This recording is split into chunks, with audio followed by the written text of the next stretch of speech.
Hi there, let's learn how to create great choruses the way the Beatles did it in 5 easy steps. First step, see if you can write your chorus using only one-syllable words, like these Beatles songs.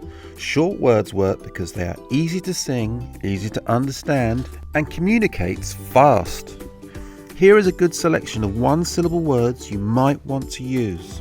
However, the most common Beatles chorus allows itself more flexibility. It uses as many short words as possible and allows itself one longer word. A great example is Let It Be, where the one long word is answer. Using short words forces you to simplify your message, and this will maximize the number of people that understand your song. Okay, step number 2. Stick to one message and one emotion. This sounds easy, but you hear new songs on the radio all the time that have 2 messages in the chorus. A chorus shouldn't be, I want to hold your hand and go for a walk in the park. That is really a verse line. It should just be, I want to hold your hand repeated.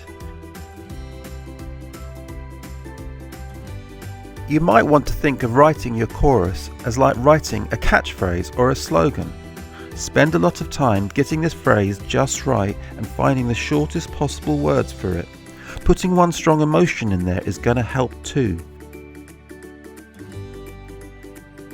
Okay, now at this point, some of you might be turned off by chorus with a simple message, short words and slogans. You might say my songs are deeper than that. So let's tackle that. There is a paradox here. A complex chorus that is only really understood by the person singing it is not smart, it's dumb. Another way to think about it is you can make the verse deep and complex but make the chorus simple.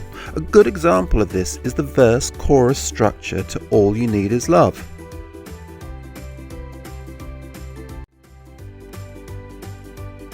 This all links to step number 3. Many Beatles choruses are in stark contrast to the verses.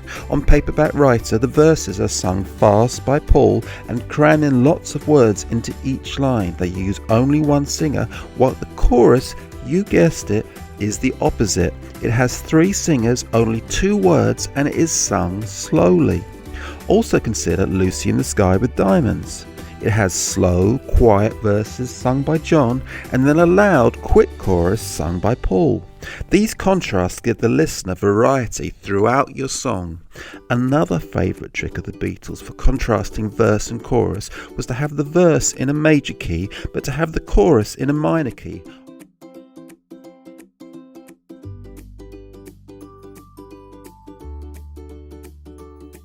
Okay, step number 4. The Beatles were an upbeat band, but many of their famous songs have quite miserable verses. We Can Work It Out is a classic example. It's the chorus here where things get positive and they find an answer. I call these solution songs. The public loves this kind of stuff. Another way of thinking about it is, if your verses are miserable, then don't double down on misery in the chorus. Okay, now let's focus on the music with step number 5. Probably the most important musical rule the Beatles had for their choruses was around vocal harmonies. Before I explain that, you need to know that they had 4 vocal sounds, and these are the beautiful, the powerful, the intimate, and the universal. The beautiful sound is just my name for the harmony note. It's where there are 2 singers singing the same word at the same time but in different notes or octaves. The intimate sound is one honest direct voice straight to the listener with no double tracking. The universal sound is where multiple singers sing the same words and the same notes at the same time, as on the chorus to Yellow Submarine or the end of Hey Jude. It makes you want to sing along. Lastly, the powerful sound is the one you hear on most choruses today. A studio engineer takes a single vocal and multi-tracks it so the voice sounds much bigger than real life. It's very effective at giving an oomph to a chorus. The Beatles' rule is to use at least 2 of these sounds on every chorus. Here are 3 examples. On the chorus to I Want to Hold Your Hand, John and Paul sing the same notes on every word except the first time they sing the word hand.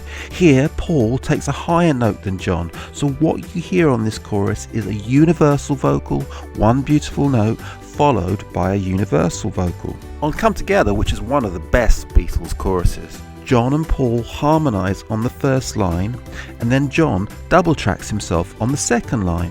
Then he sings the last line on his own with no double tracking.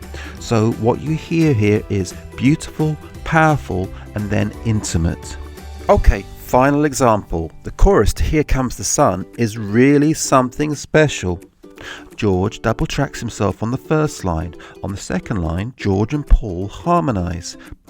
George sings the third line alone. On the fourth line, George and Paul sing the same notes at the same time. So what you get here is powerful, beautiful, intimate, and then universal.